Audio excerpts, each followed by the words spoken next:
Johnny Carson showed us the 9 old-time stars who were really mean people. For 30 years, Johnny Carson brought big stars into homes across America. His warm smile made viewers feel like they were watching friends talk. But when cameras stopped and people went home, Carson's smile often went away.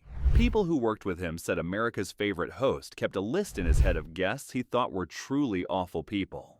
Johnny was super professional on camera, said a former Tonight Show worker who was with Carson for over 10 years. But as soon as we went to commercial, he would sometimes turn to Ed and whisper, "That person should never be near a camera or a child." In his last years, Carson started talking more openly about the famous people he secretly hated throughout his career. The stories he told close friends show a scary picture of beloved stars who were monsters behind their carefully made public images. Most shocking were Carson's stories about one famous actress who seemed sweet and fragile on his couch, but backstage had yelled at a young worker so badly that security had to step in. And the beloved male star who Carson caught doing something so disturbing in his dressing room that the host almost called the police. These weren't just difficult personalities or demanding stars. According to Carson, these were truly dark people hiding behind fame and talent. Bad people, abusers, and manipulators who the industry protected for decades. But first, we need to understand why the first name on Carson's list earned his strongest dislike and the private backstage fight no one has ever talked about until now. Joan Crawford. Well, first of all, I'm stage-struck and I think they all know that. Secondly, I try to get a film that has audience identification. Well, first of all, I'm stage-struck and I think they all know that. Secondly, I try to get a film that has audience identification. Joan Crawford, the Hollywood queen with ice in her veins. When Joan Crawford appeared on The Tonight Show in 1970, viewers saw the gracious Hollywood legend they'd admired for decades. With her perfect posture, perfect appearance, and practiced charm, Crawford looked like old Hollywood glamour. But according to many Tonight Show workers, Crawford's off-camera behavior showed a very different person. She was one of the coldest people I've ever interviewed, Carson reportedly told his biographer years later, like talking to a beautiful statue with nothing inside. Crawford's appearance began causing problems before she even arrived at the studio. Her demands included specific lighting requirements so detailed that the show's technical director still had the 4-page memo in his files decades later. Everything had to be perfect, remembered a former producer. The angle of her chair, the height of Johnny's desk, even the temperature of the studio, exactly 67 degrees, not 66, not 68. When Crawford finally arrived 3 hours before taping, she brought her own makeup team, despite the show having award-winning makeup artists on staff. But what truly showed Crawford's character was how differently she treated people based on their importance. She practically bowed to Johnny, said a stage worker who was there that day. But when a young assistant accidentally entered her dressing room with water she had asked for, Crawford exploded. According to multiple witnesses, Crawford launched into a tantrum so mean that staff members in the hallway froze in shock. She allegedly called the assistant, a 20-year-old woman just starting in the industry, a terrible name, and suggested she find work at a bad place where being bad at your job might be helpful. The young woman ran away crying, and Crawford demanded she be fired. Carson's producer refused, creating tension that lasted throughout the taping. But the most disturbing part of Crawford's appearance wasn't just her treatment of staff. It was the calculating way she transformed the moment cameras turned on. She was like a machine pretending to be a woman, one producer recalled. She had rehearsed every answer, every laugh, every spontaneous moment. Nothing was real. During commercial breaks, Crawford would immediately drop her smile and sit in stone-faced silence, not speaking to anyone, then instantly come alive when the red light came back on. Carson, known for his ability to make guests comfortable, struggled to find any real connection with Crawford. After the show, he reportedly told Ed McMahon, "I've interviewed dead bodies with more personality." Years later, when Christina Crawford's book, Mommy Dearest, revealed Joan's alleged abuse of her adopted children, Carson wasn't surprised. According to close friends, he simply nodded and said, "I saw who she really was in those few hours. I believe every word." But if Crawford's cold calculation bothered Carson, his next enemy represented something he found even more disturbing. Raw power used to scare and threaten. Frank Sinatra. I can answer that by telling you that, in those lovely moments, I played Daphne and Chloe, or the Frank Sinatra, the charming bully Carson couldn't stand. I can answer that by telling you that in those lovely moments, I play Daphne and Chloe, or the Sunken Cathedral, the Engulfed Cathedral, that kind of classy jazz. I don't fool around with all that other stuff. On screen, Frank Sinatra and Johnny Carson appeared to share a friendly relationship. The legendary singer would joke, tell stories, and sometimes perform, while Carson played the respectful host. Behind the scenes, however, Carson reportedly really disliked Sinatra. Not for his talent, which Carson respected, but for how Old Blue Eyes treated people when he thought no one important was watching. If he didn't sing, he'd be a mob enforcer, Carson once told a friend, according to many biographies. And sometimes, I think he was both. Sinatra's appearances on The Tonight Show were infamous among crew members for the tension they created. According to longtime staff, Sinatra would arrive with a group of up to 8 men who were described as not show business types, more like guys you wouldn't want to meet in an alley. These men would spread through the studio watching staff and creating an atmosphere one cameraman described as like being under surveillance. But what truly disturbed Carson was seeing how Sinatra treated people he thought were beneath him. During one appearance in the early 1970s, a floor manager made the mistake of giving Sinatra the standard 3-minute warning before his segment. According to several witnesses, Sinatra grabbed the man by his tie and pulled him close, saying, "Nobody tells me when I've got 3 minutes. I'll go on when I'm ready." The floor manager, a Korean War veteran in his 50s, was visibly shaken afterward. When Carson saw this interaction from his office monitor, he nearly canceled the segment. Only the producer's reminder of the ratings Sinatra would bring convinced him to continue. Another source of tension was Sinatra's reliability, or lack thereof. He allegedly canceled appearances last minute multiple times, including once just 2 hours before taping when he was already in the building, but decided he wasn't in the mood. The most revealing moment came during a commercial break, when Sinatra made a mean comment about a female staff member's appearance, loud enough for those nearby to hear. Carson, breaking his usual professional detachment, coldly responded, "We don't talk about my staff that way here."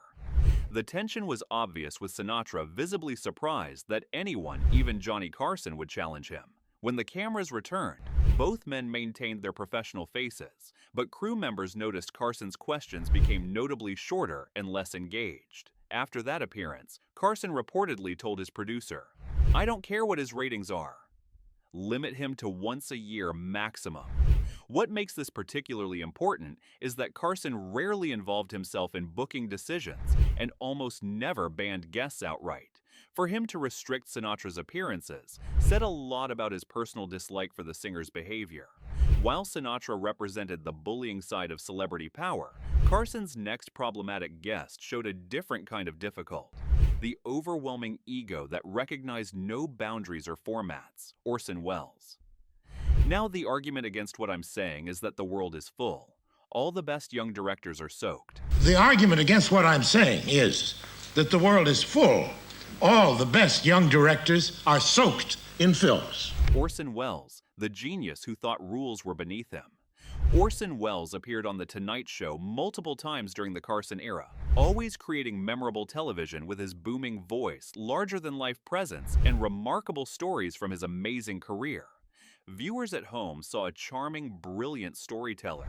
Carson and his staff saw something else: a man whose ego had grown so enormous that he believed normal rules of television simply didn't apply to him.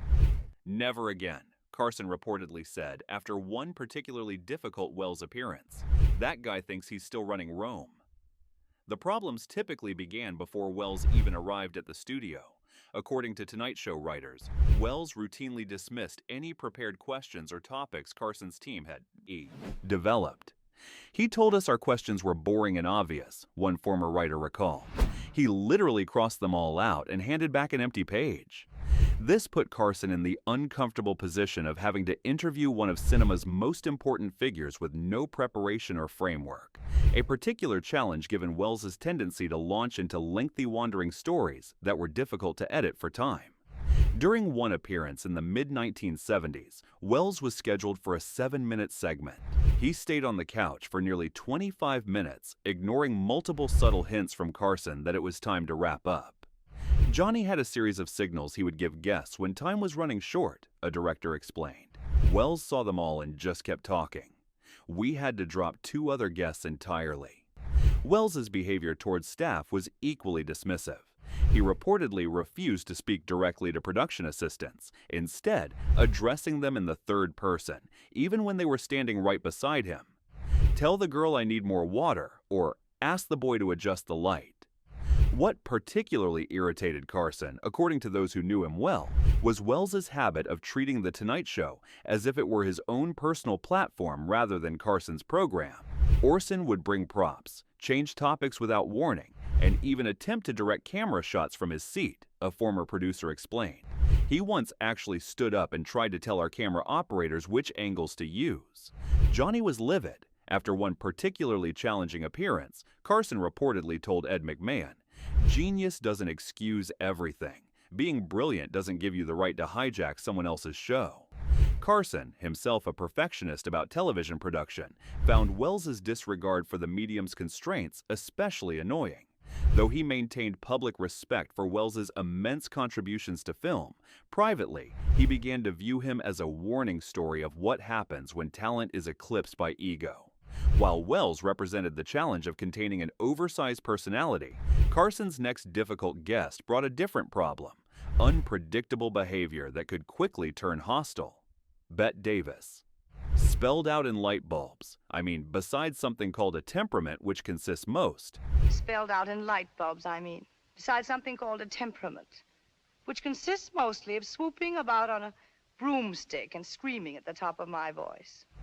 Bette Davis, Hollywood's queen of verbal violence. When Bette Davis appeared on The Tonight Show, audiences saw the legendary actress at her most engaging, telling witty stories in her distinctive voice, elegant even in her later years, and filled with fascinating Hollywood history. What they didn't see were the moments before and after the red light came on, when Davis reportedly revealed a personality so harsh that even the unflappable Carson was taken aback. "She doesn't need a stage, she needs a courtroom," Carson allegedly told Ed McMahon after one particularly difficult appearance. No one should have to be cross-examined by Bette Davis without a lawyer present. Davis's first offense, according to multiple Tonight Show staff accounts, was her treatment of other guests. When booked on episodes with multiple celebrities, Davis would often interrupt or talk over them, especially if they were younger performers or women. She would physically turn her back on other guests on the couch, a former talent coordinator recalled. If someone else was telling a story that got laughs, you could see her seething, planning how to regain control. Behind the scenes, Davis's behavior was even more problematic. She reportedly demanded whiskey in her dressing room before appearances. Not unusual for guests of her era, but her alcohol consumption sometimes led to inappropriate comments and behavior. According to female staff members who worked on the show in the 1970s, Davis regularly used sexist and racist language that shocked even by the standards of that time. One makeup artist recalled Davis refusing her services, asking instead for someone whose hands don't shake like they're coming off a 3-day drunk. Carson, who generally avoided confrontation, made an exception for Davis when she began yelling at a cue card holder for being too slow during a rehearsal. Johnny actually stepped in, remembered a production assistant who witnessed the incident. He very quietly told her, "Miss Davis, on this show, we speak to everyone with respect or we don't speak at all." She was stunned, probably not used to being challenged, but she backed down. What made Davis particularly difficult for Carson was the contrast between her undeniable talent and her treatment of others. Unlike some difficult guests who could be dismissed as talentless, Davis was a genuine legend whose work Carson admired. After her final appearance on the show in the early 1980s, Carson reportedly told his producer, "That's the last time." Life's too short to spend it being verbally flogged by Bette Davis, no matter how many Oscars she has. While Davis at least directed her harsh words at adults who could defend themselves, Carson's next problematic guest brought a different kind of discomfort: behavior toward young women that crossed professional boundaries. Mickey Rooney. Some too. "Oh, sure, I make you strong and tall." No, because I want some too. Oh, sure. I'm Makes you strong and tall. Mickey Rooney, the aging child star with wandering hands. Mickey Rooney was Hollywood royalty, the #1 box office star from 1939 to 1941, and a living connection to the industry's golden age. His appearances on The Tonight Show should have been nostalgic celebrations of an illustrious career. Instead, according to multiple staff accounts, Rooney's visits became notorious for his inappropriate behavior, chaotic energy, and occasional intoxication. He thinks being short gives him license to be a pervert, Carson reportedly told his producer after one particularly problematic appearance in the mid-1970s. Rooney, then in his mid-50s, developed a reputation among female staff members for unwanted touching, suggestive comments, and ignoring professional boundaries. According to multiple accounts, young production assistants would ask to be reassigned when they learned Rooney was booked. He would grab your hand when you brought him water, try to pull you closer, ask if you were married, recalled a former assistant who worked on the show in the late 1970s. If you tried to leave, he'd hold onto your wrist just a little too long. Even more concerning was Rooney's apparent inability to recognize when he'd had too much to drink. According to Tonight Show employees, he appeared visibly intoxicated during at least 3 separate appearances, slurring words and losing his train of thought mid-sentence. During one infamous segment in 1977, Rooney began telling a story about Judy Garland that quickly became inappropriate, forcing Carson to cut him off and pivot to a different topic. During the commercial break, Carson reportedly asked his producer, "Is he drunk, or is this just who he is now?"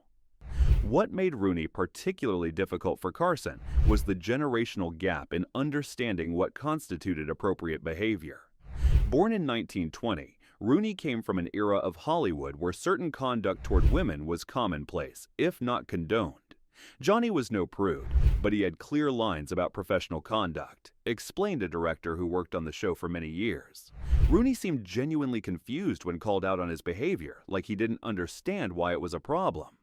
After one appearance where Rooney made repeated comments about a young actress also appearing on that night's show, Carson took the unusual step of apologizing to her personally after the taping.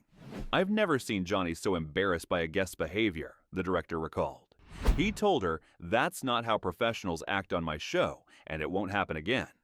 True to his word, Rooney's appearances became less frequent in the late 1970s and early 1980s, with Carson reportedly insisting on daytime pre-tapings rather than live evening broadcasts when Rooney was booked. While Rooney's behavior created uncomfortable situations, Carson's next challenging guest brought a different kind of difficulty. Demands so extensive and unreasonable, they became legendary among the staff. Zsa Zsa Gabor. "Yeah, I don't think my last marriage was one day, and I didn't think it will last that long." My last marriage was one day, and I didn't think it will last that long. Zsa Zsa Gabor, the diva who drove Carson to despair. With her glamorous appearance, distinctive accent, and flirtatious personality, Zsa Zsa Gabor was a Tonight Show favorite who appeared dozens of times during Carson's tenure. Viewers saw a charming, over-the-top personality who played up her Hungarian background and many marriages for laughs. Behind the scenes, according to numerous staff accounts, Gabor was one of the most demanding, difficult guests in the show's history. "I'd rather interview a cat," Carson reportedly quipped after a particularly exhausting Gabor appearance. At least the cat wouldn't need 3 assistants and special lighting.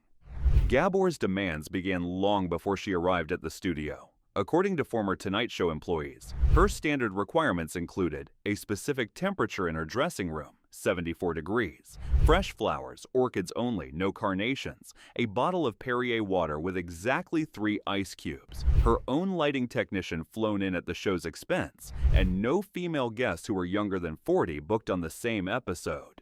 Her list read like a parody of celebrity demands, recalled a former talent coordinator. "We thought it was a joke the first time we got it." When these requirements weren't met exactly, Gabor reportedly would refuse to leave her dressing room until the situation was fixed, often delaying taping and throwing off the entire show's schedule.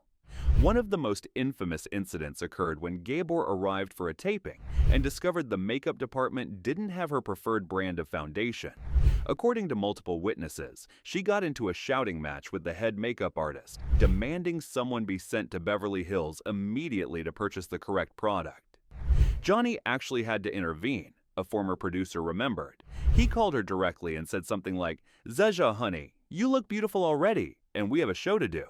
Let's save the cosmetics emergency for another day." What particularly annoyed Carson about Gabor's behavior was how it affected the overall production. Other guests would be kept waiting, crew members would have to work overtime, and the show's carefully planned schedule would be thrown into chaos. After one appearance where Gabor arrived 40 minutes late and then complained about her introduction, Carson reportedly told his executive producer, "Next time she wants to be on, tell her we've renamed the show The Tonight Show, starring Zia Gabor, and I'll be happy to be her sidekick." Despite these frustrations, Gabor continued to appear on the show throughout Carson's tenure, a testament to her undeniable entertainment value when the cameras were actually rolling. While Gabor's diva demands created logistical headaches, Carson's next challenging guest brought a different kind of discomfort, unpredictable behavior that could quickly turn a lighthearted interview into an uncomfortable confrontation. Shelley Winters. Cow, the obnoxious mama. The cow, the obnoxious mama, the brainless baba. Oh, the stupid haze is no longer your due. Shelley Winters, the unpredictable powder keg. Shelley Winters was a two-time Oscar winner with a career spanning decades, from glamorous roles in her youth to character parts in her later years. On paper, she should have been an ideal Tonight Show guest, experienced, accomplished, and full of Hollywood stories. In reality, according to those who worked on the show, Winters was one of Carson's most unpredictable and volatile guests. Shelley doesn't talk, she detonates, Carson reportedly said after one particularly explosive appearance. Winters became infamous among the show's staff for her inability or unwillingness to adapt to the light, entertainment-focused format of late-night television. Rather than sharing amusing anecdotes or promoting current projects, she would often launch into intense political rants or deeply personal revelations that left Carson visibly uncomfortable. During one appearance in the mid-1970s, what began as a simple question about a recent film quickly evolved into Winters delivering a 5-minute uninterrupted monologue about government corruption, leaving Carson struggling to find a way to lightheartedly transition to a commercial. Johnny was a master of controlling conversations, but with Shelley, it was like trying to steer a tornado, recalled a former director. Once she got going, all he could do was wait for her to run out of steam. Winters' unpredictability wasn't limited to her conversational topics. She became known for physical outbursts as well. In one infamous incident on a British talk show, she threw a glass of whiskey in fellow guest Oliver Reed's face after he made sexist comments. This reputation for volatility made Tonight Show staff nervous whenever she was booked. "We would actually remove certain items from the set when we knew she was coming," admitted a former stage manager. Anything that could be thrown or knocked over would mysteriously disappear before her segments. Despite these challenges, what distinguished Winters from some of Carson's other difficult guests was that her behavior seemed to stem from genuine passion rather than malice or ego. She cared deeply about political and social issues and saw every public appearance as an opportunity to address them, regardless of the venue's appropriateness. Carson, while visibly uncomfortable during her more intense moments, maintained a certain respect for Winters' authenticity. After one particularly fiery appearance where she criticized the Vietnam War, Carson reportedly told his producer, "I may not want a vacation with her, but at least she means every word she says." Nevertheless, Winters' appearances became less frequent in the later years of Carson's tenure, with the host preferring guests whose conversational style complemented rather than challenged the show's format. While Winters' passionate unpredictability created on-air challenges, Carson's next difficult guest represented something he found personally distasteful: extreme political views that targeted vulnerable communities. Jane Russell.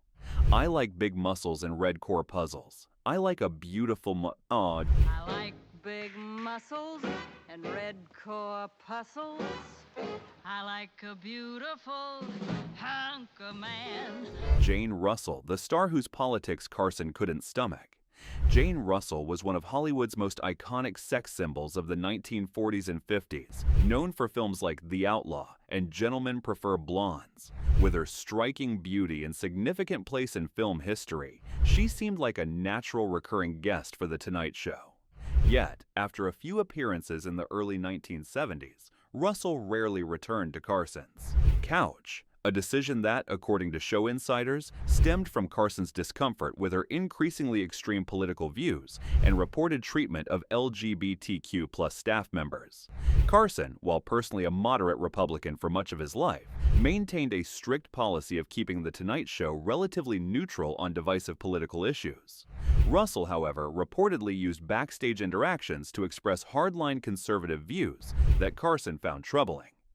Johnny could handle guests having different political opinions, explained a former producer. What bothered him was when those opinions turned into personal attacks on staff members or other guests. According to several accounts, Russell became notorious for making mean comments about LGBTQ+ individuals working on the show. During one appearance in the early 1970s, she allegedly refused to allow a gay makeup artist to touch her face, demanding a replacement. Even more concerning to Carson was a reported incident involving Rock Hudson. According to a talent coordinator who worked on the show, Russell refused to be booked on the same episode as Hudson, making derogatory comments about his sexuality, which, though not publicly acknowledged at the time, was known within Hollywood circles. Johnny had many friends in the gay community, including several staff members, the talent coordinator recalled. He was ahead of his time in not tolerating that kind of discrimination on his show. Carson's final breaking point with Russell allegedly came during a 1973 appearance when she made dismissive comments about civil rights legislation during a commercial break, though not picked up on broadcast microphones. Her remarks were overheard by several crew members and reportedly reached Carson's ears. After that appearance, Russell was noticeably absent from The Tonight Show's guest roster for the remainder of Carson's tenure, one of the few clear cases where Carson appears to have personally vetoed future bookings. What made this situation particularly notable was Carson's general reluctance to ban guests outright, especially those with Russell's level of star power and historical significance to Hollywood. For him to take such a definitive stance spoke volumes about how strongly he objected to her behavior. While Russell's politics and treatment of staff created a permanent rift with Carson, his final and perhaps most intense dislike was reserved for a comedian whose public persona and private behavior were reportedly worlds apart. Jerry Lewis. I've never asked you this, but I'm asking you now simply purely. Jerry Lewis, the comedian Carson called truly hateful.